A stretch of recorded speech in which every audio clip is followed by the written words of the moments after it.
I have something special to share. As car enthusiasts, we see a lot of cars at car shows.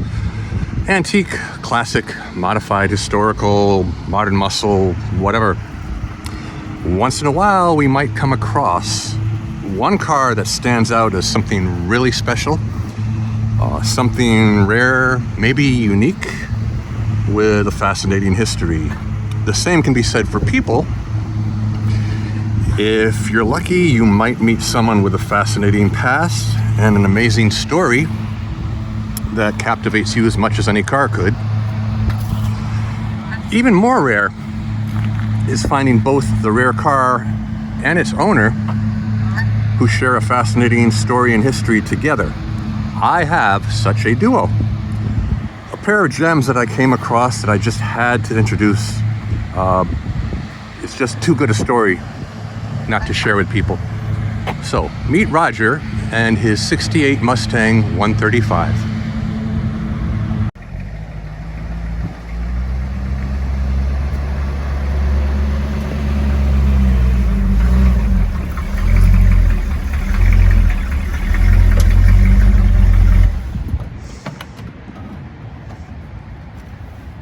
Good morning, Roger. Hi, Joe. It's a gorgeous day. It is. And it's always a good time to do a video. Am I right? You're right. I can never put enough videos up, especially this one's going to be special. All right. We've got some pretty trees back here, too. Yeah, indeed. Okay. First, I'd like to comment that showing my car is something brand new to me. This summer has been very exciting. The reception of my car is far more than I ever imagined. You're very eloquent in all your explanations, so I think you're going to do a wonderful job here explaining things for us. Okay. One question: when did you actually start showing the car? Well, the very first show was a trip to Ohio to show it at the Cobra Jet reunion. Okay. This was the 55th year of the reunion. And to be frank, I did not know what to expect because I knew there'd be a lot of professionally restored Cobra Jets there. And mine is not professionally restored. It's the best that I could do. Well, it looks fantastic. But I was shocked.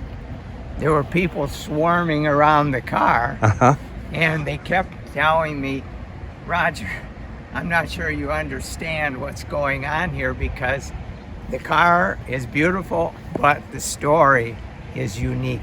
Absolutely. And I guess I missed that part, but I was happy to hear it. Well, I that's my main reason for wanting to document it because it's unique and it's very special. And we're going to go into more detail. One last question: can you just tell us what you did for Ford?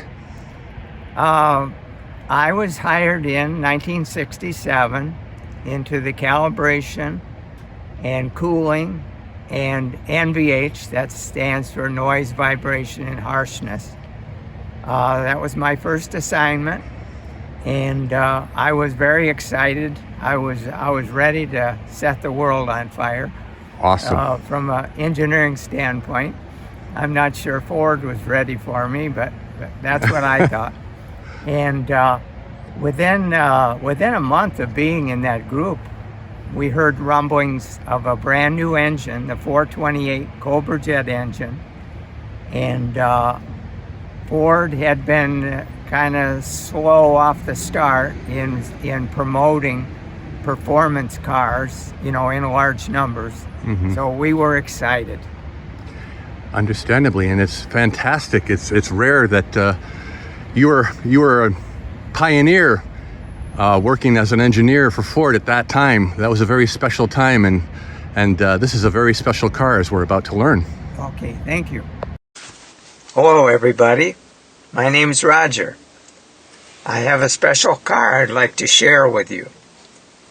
In 1968, to promote the new 428 Cobra Jet engine, Ford built 50 Wimbledon white fastbacks and sent a handful of them to compete in the Winter Nationals drag race.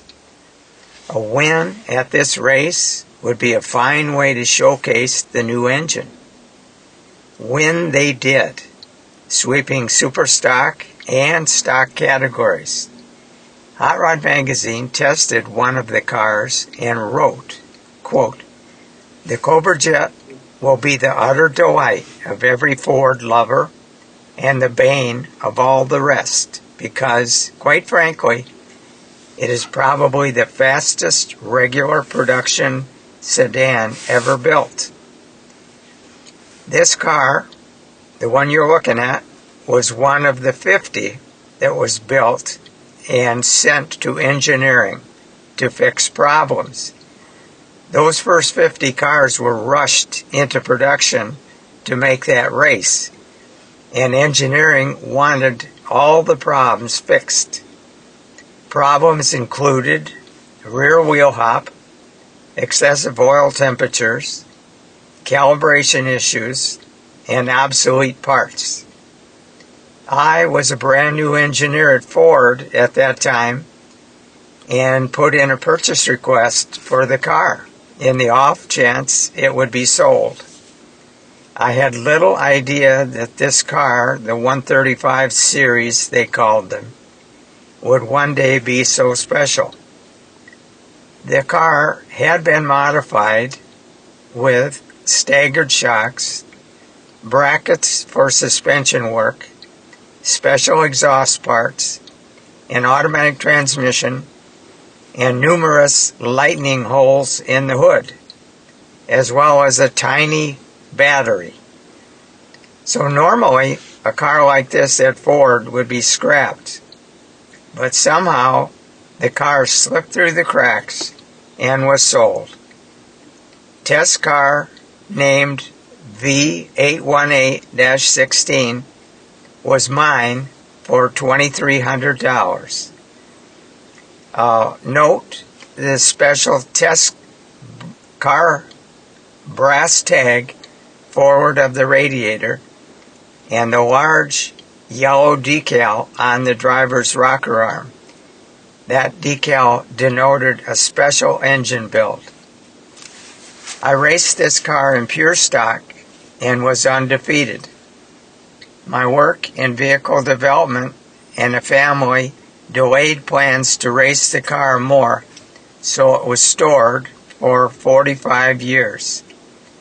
At the last race at Milan Dragway, after I won Eliminator, the drag strip cornered me and said, "Roger, we've had a lot of complaints about this Mustang. Mustangs don't go this fast. If you come back, we're going to tear the engine down and find out why." I had retired at Ford after 38 great years in vehicle development and decided that this car should be completely restored. I've done all the work myself.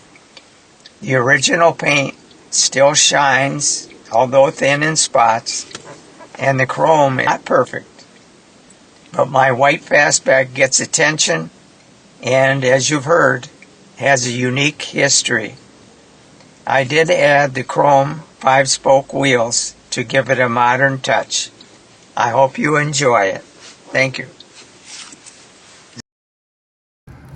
Roger, what is that brass tag again? I know you mentioned it earlier. Yes, all of the engineering test cars had a brass tag assigned to it to just kind of keep track of the cars. And this one, as you can read, is V818-16. Oh, Roger, the sticker on the valve cover, what is significant about that? That sticker is unique, and the mystery behind it was lost for many years. I remembered this car had a sticker like that when it was new, but over the years it crumbled. And when I asked other Cobra Jet people about it, they said, "We've never heard about it." I knew there was a sticker there, and so we did an internet search And sure enough, it popped up in Australia, of all places. Wow. They used that sticker heavily on a different engine, and the sticker stands for Domestic Special Order. It was put on the special engines so that the assembly plants would not get them confused and assigned to the wrong car. Okay, Roger, that intake looks pretty unique. I've never seen that before. What's that all about? Okay, the overall design of the ram air system, where this flapper valve would normally be closed to keep out rain, goes wide open at full throttle to get cool air into the engine. Decals or stickers that I've obtained for here with the goal to be realistic and not necessarily showy. There is a battery check sticker that I was able to obtain. The Autolite sticker on the air cleaner base, and I mentioned before the DSO sticker, but some of the other fancy stickers that you see on other show cars were not proper for the 50 cars. For instance, many enthusiasts will put the fan warning decal on the shroud, but that was not correct for these 50 cars. The group that was charged with working on this project were given a task of taking weight out of the car. It did have an aluminum intake manifold, but for, I think, almost a bizarre situation, they tried to take as much weight out of the hood as they could, cutting numerous holes in the hood. I'm not sure it saved a lot of weight, but that was their goal. The other thing they put in the car was a very tiny battery. It was an inch and a half shorter than this, but I did not duplicate that. I wanted the car to start. Yeah. Function over originality, right? Okay, so once again, beautiful fall day, beautiful colors, gorgeous car, and an amazing man. So a few more facts, Roger, about the Cobra Jet and the 135. Okay, I think it's only fair for me to mention some of the websites that have provided the technical information I needed to complete the restoration. The prime website is called the 428 Cobra Jet website, and there's a wealth of information there. There's good management of the website, and there's a nice camaraderie between those using that website. Now, for more technical preparation, I also used the Mustang Concourse website. Mm-hmm.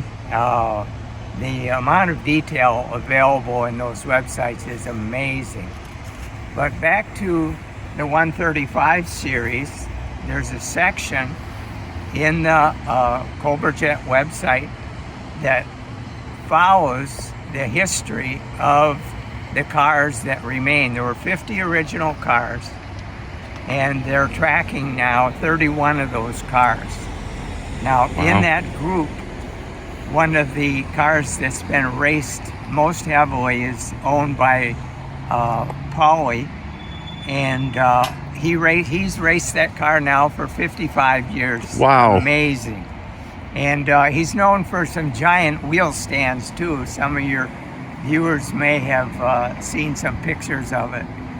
Another car that's been restored similar to mine is owned by Tom Huber. He's kept that car in a bubble for all these years. Wow. So it's a beautiful car.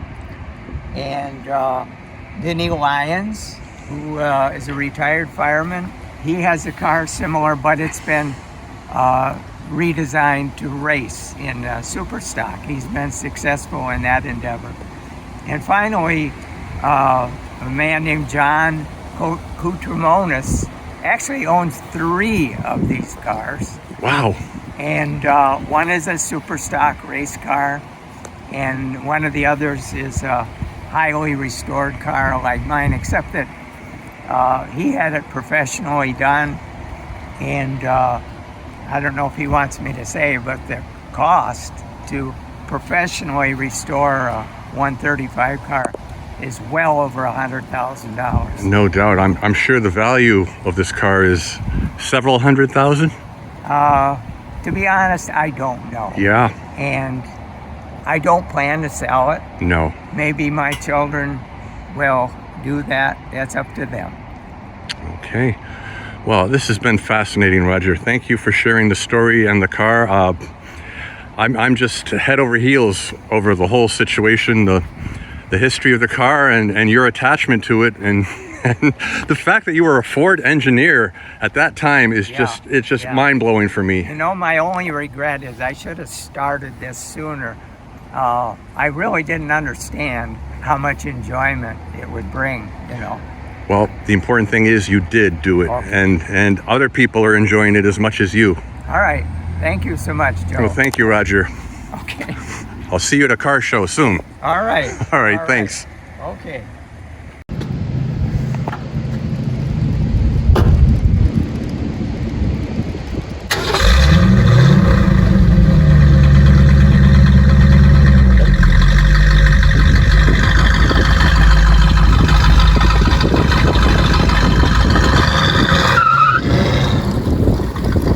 Thank you, Roger. A couple of American treasures for sure. Blessed to know you, and I'm glad I was able to document your story. God bless you.